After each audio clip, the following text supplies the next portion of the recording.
Hello, all. Thanks for joining us today for our webinar on designing better dashboards. I'm your host, Mike George in Atlanta. Our presenter today is Pinky, who's a visual designer with 5+ years of experience. She's also a certified design thinker. Our webinar will last about 20 minutes, followed by a chat-only Q&A. We should be wrapping up in about 30 minutes.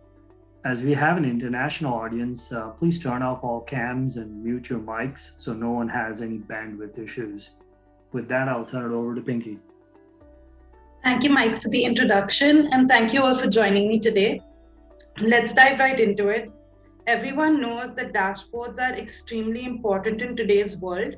With a few charts and tables, you can do the trick, but a good dashboard design will help the user get information quickly and efficiently.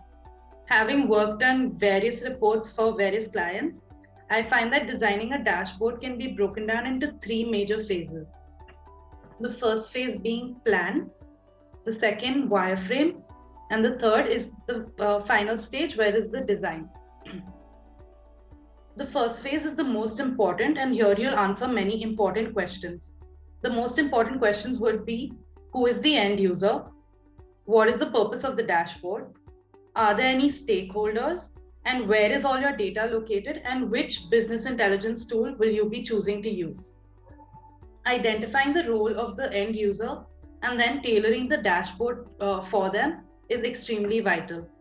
As an example, I can use a sales rep who works at a beauty store and needs a dashboard to track inventory and sales. My first step would be to understand the KPIs that are most important to her, what information would help her increase her sales, and what information is most relevant to her. This could be tracking the inventory by product or understanding which product is fast or slow moving, which stock needs attention, so on and so forth. But using this information, you can now build a rough wireframe. A rough wireframe can be as simple as a pen and paper sketch. When building out this rough sketch, you want to start layering your data. So you can leave a small section for your logo and title as applicable. Below that would be your first layer of important information, the next layer below that, and going so on and so forth. You need to keep in mind that a user reads from left to right. So your most important information should always be to the left, so that is the first thing that the user can see. The main KPIs that you have can also be in the form of like cards, which give a very high overview of the dashboard. So if a user wants a quick look at what is happening, they can just refer to the KPI cards without delving into the main data. Here I have some basic layouts that I follow. You can see the areas marked for the filters, the KPI cards, tables, and charts. Now, keeping in mind the user reads from left and from the top to bottom, we can put our filters on the left or on the top to give the user easy access and to see that they can filter the data for the dashboard and customize the dashboard to their liking. These templates are very customizable, and this is just the general layout that you should be following.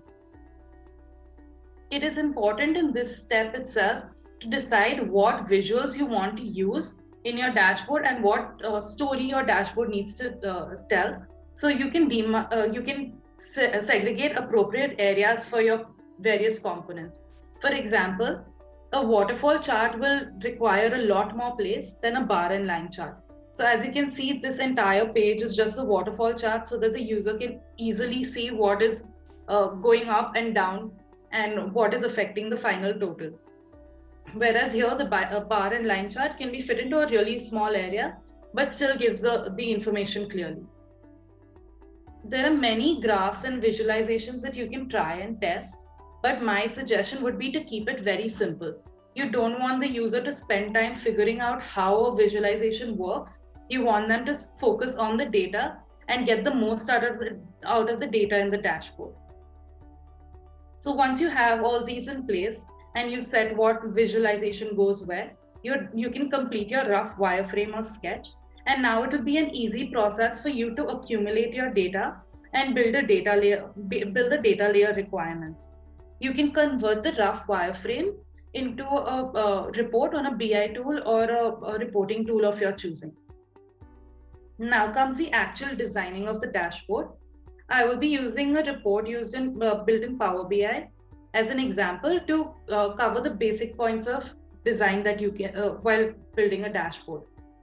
This is a geographical sales analysis report, which answers basic questions like which region contributes to my sales, which product is doing well in which region, so on and so forth.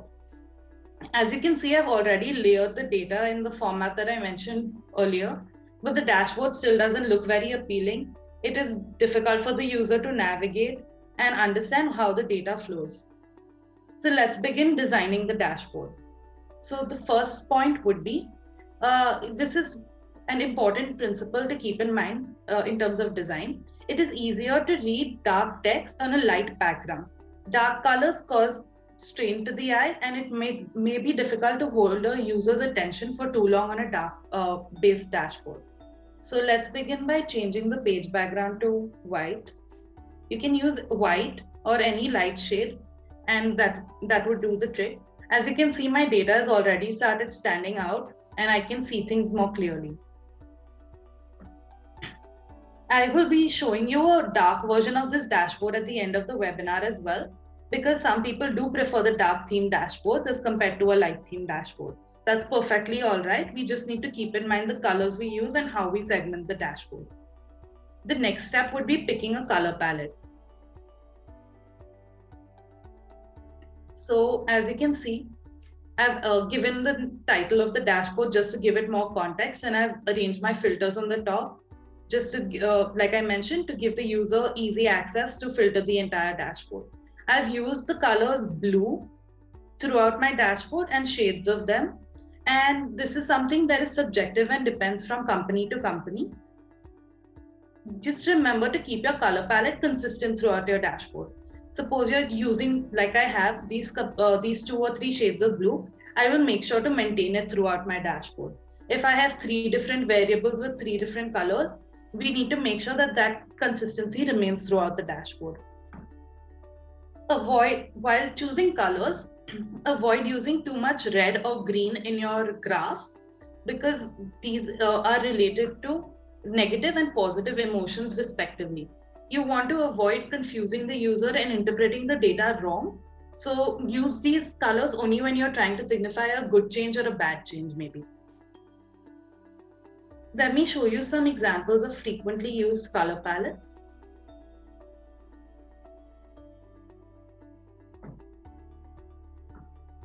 So as you can see, we have different varieties of color palettes here. These are the monotone color palettes. These are colors these are palettes which have multiple colors in them. Using a palette like this, like I mentioned, don't use too much green in your dashboard, but if you do have a necessity to use green, you can use variations of this green throughout your dashboard to signify that you're not trying to give the relation to the good change or a bad change, but to signify that that is your color palette. Using these dark colors for your text and the lighter versions for your graph is preferable. Coming to what font to use and how big should your text be on your dashboard. This is subjective and changes from company to company or person to person again. But the main rules to follow would be to keep your fonts simple and not too fancy. So the font families to use would be Tableau Book, Penton Sans for Tableau, Roboto or Segway UI for Power BI, and Tahoma and Arial are common between the both. If you're using Clipfolio, Clipfolio has their own font, but you can use HTML to put in any font family of your choosing. These font families are some that you can avoid. As you can see, the decorative and fancy nature of them would draw away from the data and just not make it easy to understand it. So you can avoid these ones. These are preferable ones. You can always play with the weights of the fonts. By that, I mean the boldness and the thickness of the fonts to segregate them. Coming to how big your text should be, your title should be the biggest on your dashboard in terms of font size. Then would come all the titles for your various components. KPI cards can break the rules in this format in a certain sense, where your numbers are much bigger than your titles. And this is because you want to highlight the numbers or the change in the numbers more than you want the title. Here I've arranged all the font sizes so you can see my title, my main dashboard title is the biggest. You have your components with the same font size, but they're a little smaller than your main dashboard heading. The filters titles have the smallest font size. So do the axis and my legends. I don't have a legend here because I'm showing only one color, but if I did, my legends would be the smallest font size. When it comes to choosing colors for the fonts as well, make sure that your text is a nice dark color so that it can stand out as compared to your data. As you can see in this entire dashboard, now everything looks designed except the table. So let's start doing that. A table can easily be designed by just changing the colors of the column headers and separating them from the row values. You don't really need to give it a color and distinction or a colored background. By that, I mean, suppose my column headers right now, they're in a black shade. I want to make it a blue. Now they're not looking nice with the gray background. So I can make my background white. And you can see the segregation between the title and the color of the column header. Going to the row headers or the values, let's say. If I want to keep my background white, my data already stands out more. If you want to have alternating backgrounds for your table, I would suggest to use a light color as an alternating background so as to not distract the user. There are certain things to keep in mind while building a table. One would be that textual data is always aligned from left to right because the user reads from left to right. Numerical data is always aligned to the right because it's easier to understand the ones, tens, hundreds place. And your title should be aligned to the values that you have. Any separators that you use should be of a light color so as to not distract the user. By that I mean, if I make my grid a much lighter color,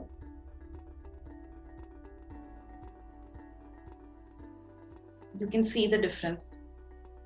This is not distracting, whereas this is slightly darker and would cause some barrier between the two columns. And another thing would be to try to fit as much data into a section or of the table without having the user to scroll too much. Right now, it's not possible because there's too much data and too little space. But if there is space, you should try to arrange it in such a way where the table is seen in one view, at least all the columns.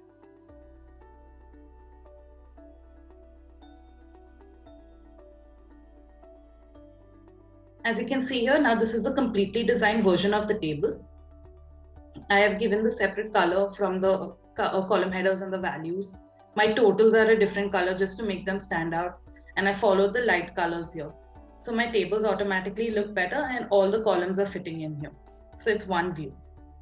Now step 5 is alignment. This plays a key role in dashboard design and it elevates a dashboard's design significantly.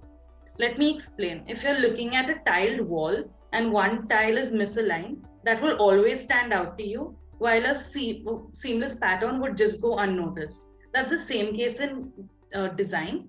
When things are unaligned or not in place, they always would stand out to the user and would bother the user. So try to align things as much as possible. Power BI has a nice tool. If you go into the format section, they have an align tool which will help you align 2 components or more. I can select how many ever components. You can hold shift and select multiple. If you want to give equal spacing between 3 components, you can select all 3 using shift again. And in align, you have distribute horizontally. So it will give you an equal spacing. So this is something that you can follow. In Tableau, the containers auto-align themselves, but you just need to make sure that your padding is consistent so that the alignment does not look wrong. Coming to step 6, As you can see here, all my elements are perfectly aligned, but something still seems amiss. That is the breathability. That is one important aspect of design and comes from the design terminology of negative space. This negative space allows users to focus on elements more clearly. So if I just give this little space between them,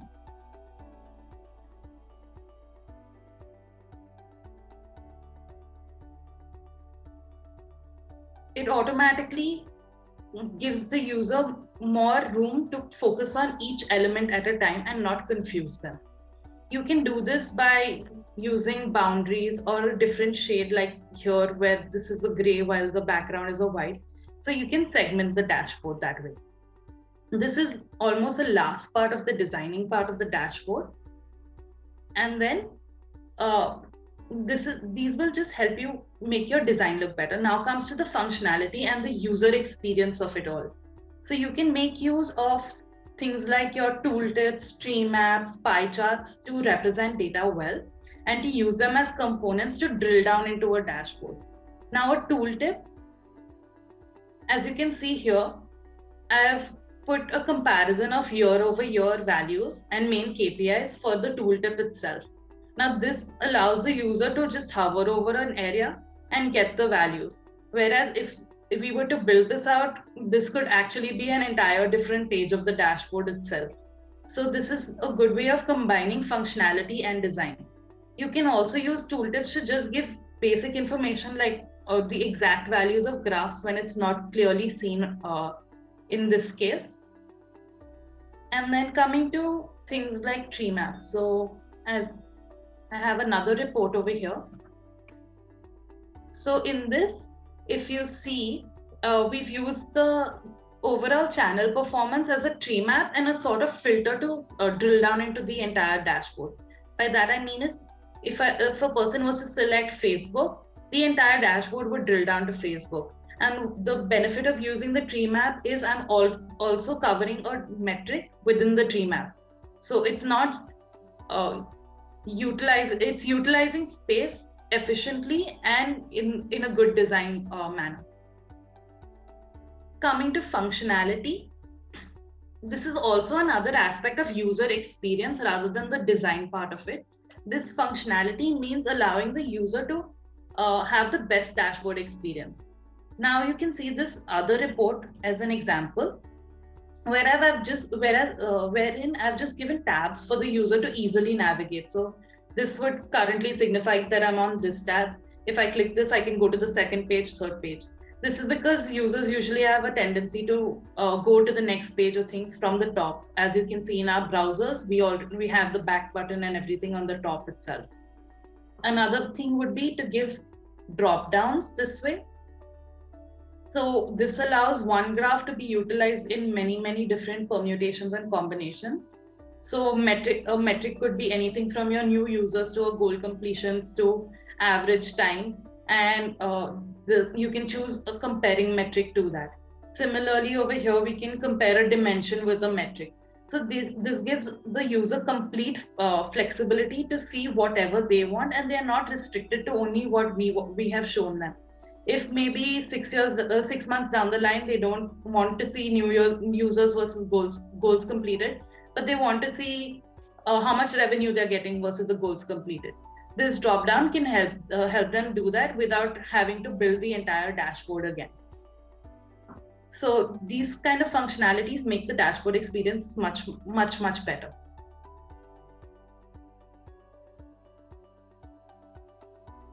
Even something like a simulation. This is another functionality that you can add. This helps the users build what if scenarios. So what if I spend money on category A, will that drive my revenue or will that take away from my revenue? The questions like that can be answered by a simulator. Even you can have simulators to suggest target percentages, so you can see how you're performing with various target ranges. So these are some examples of functionalities. These will help you elevate your dashboard experience for the user. Now, the second last part to this entire design journey is keeping it consistent.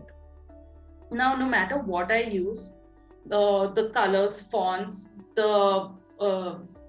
even the decimal places, or how the commas are used, it should be consistent throughout your dashboard. If there are misses in the way the decimal places are put or in the way the commas are put, it might confuse the user. Making sure that your fonts and colors are the same just elevates the dashboard experience. The last but not the last point of this entire thing would be good design is as little design as possible. If you start over designing things, that will take away from what is most important, which is the data. If your users unable to understand your data, your main purpose of the dashboard has failed. So you want to avoid doing that and let design just be a supporting role in highlighting the information and telling the user a story. So I will show you what the final report looks like after keeping in mind all those 10 points. Just to remind you, we started from something that looks like this. Let me just put it into a full screen.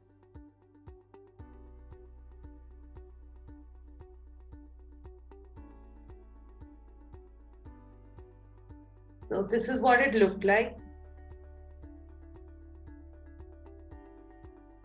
And this is the final designed version. So as you can see, I've given these bounding boxes to segregate my elements. I have kept my titles as a dark color, my graphs stand out. I have the axis as a smaller font. My tables have the light variation, and my totals stand out from the rest of the values. So this is the completely designed version of the dashboard that we started with, just keeping in mind those 10 principles. As I had promised, this is the dark version of the dashboard. I personally prefer light dashboards as compared to dark ones. But if you do need to use something like this, totally go for it. But just make sure that your colors stand out well and you have a nice segregation of white and dark within it as well. So for those of you who stuck around till the end, I have a couple of tricks that I want to show you. So one very, very helpful trick in Power BI is the Format Painter tool. So basically what this does is allows us to use one component as a reference for many others. So for example, if I change my color to this, and I want to make this an orange, this may be something. So something like this. I can just use this Format Painter tool and apply it. And as you can see, these components are also changing in the same way. So this can be done for any similar components. So suppose I make a change in this table and I want the same format for the other table, I can just use the Format Painter tool. In Tableau, it's not so easy, but you can set your fonts for a page to make sure that that is consistent, and you can set your font sizes and your font weights, everything from the page format section.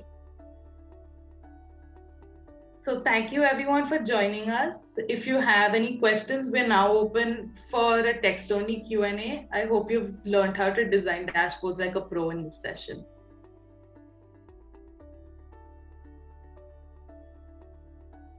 Okay, so one question that we've got is what to keep in mind while adding functionality. While adding functionality, you want to keep in mind how, let me share my screen again. So as you can see here, we've added drop downs for this. You need to make sure that the metrics you're trying to show are related to each other in some way. And you also need to make sure that your end user is savvy enough or will pick it up in a couple of goes to understand how to use these kind of changes. So your functionality totally depends on what kind of use case you have and what kind of metrics you can combine together. If you can see over here, we also have this option to choose landing pages or exit pages. This just changes one column of this and makes it easier. So anytime you can combine certain things, or you know certain metrics are going to overlap between two things, this is where you can use functionalities like this. Okay, so color palettes you can find on 3 websites that I use. Let me just pull them up for you. So colors.co is one.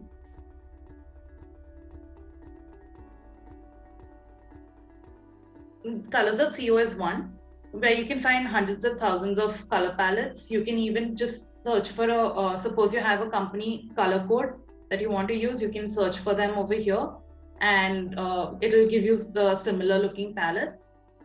You have Color Hunt, which is another one.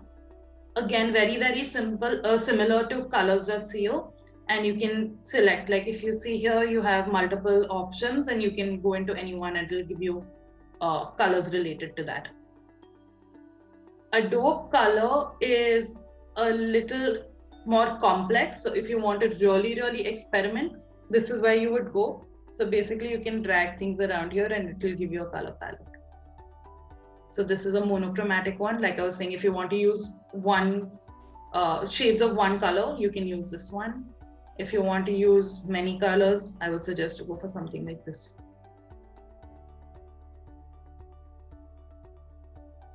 Okay. Another question that we've got is how to segment your dashboard well. That again would be something that is subjective and from company to company, or from dashboard to dashboard, I should say. But try to give boundaries to each major component of your dashboard. By that I mean, like my KPIs have this gray boundary that is here, where this second one also has this gray boundary. You have these graphs which have this neat cutoff. So things like this will help you segment your dashboard. Basically, each component that you want the user to focus on will be one segment. And suppose coming to something like this, here I know that these filters are going to be used only for this table below. So I will put it in a place where I know that the use case is just below that or right next to that. So you want to, if your filters are not global and you want to localize them, you would put them as close to your components that you want to utilize them for. When the next question is, when do you know you have completed your design? Is there a threshold? There is no threshold as such. When it starts looking good to you is when it should be done. But you keep in mind, if you keep in mind those 10 points, you should be able to get a good result. It may not be the best at the first attempt, but as you go on and you keep practicing those points, it will keep your dashboard design sense will get that much better. So for those of you who are still there, I can show you another trick if you're not good at picking colors. So on Power BI or Tableau, wherever you go, you have this color picker sort of thing that they usually have.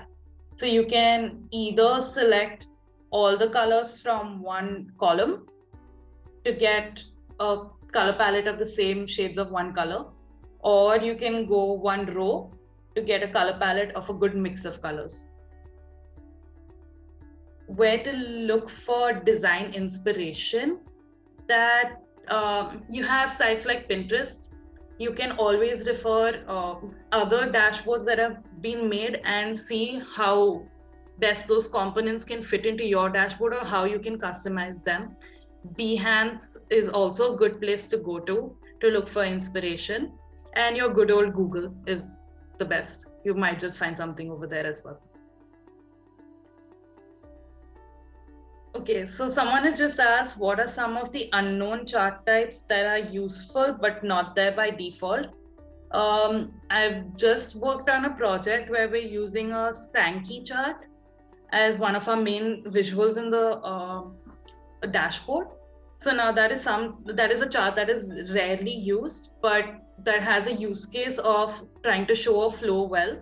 So these different charts you can find online. There will be repositories of different charts, but you need to see how they fit into your use case as such.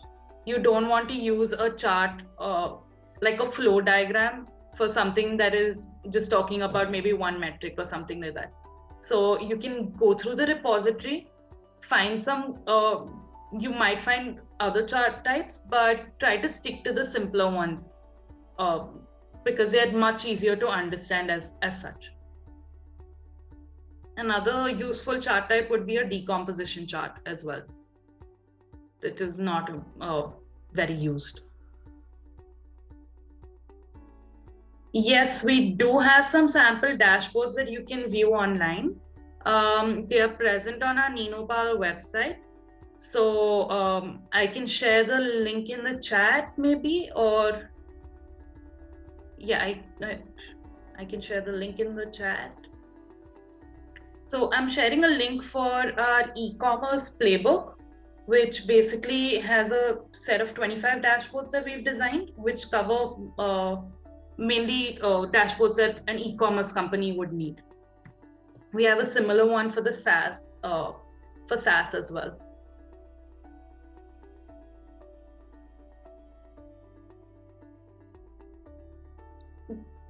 There is, so for someone who's asked about the functionality to put it onto other platforms, Tableau and Power BI allow you to embed reports onto websites and other places using an embed code. You need to have your Tableau or Power BI account for that. But you can put it onto other websites or platforms. Any other questions, folks? Okay, looks like we have no other questions. Thank you guys for coming. Please do fill out the survey for the webinar with your feedback. We appreciate your attending today. And thanks a lot, Pinky, for the wonderful presentation. Thank you. Thank you, everyone, for joining.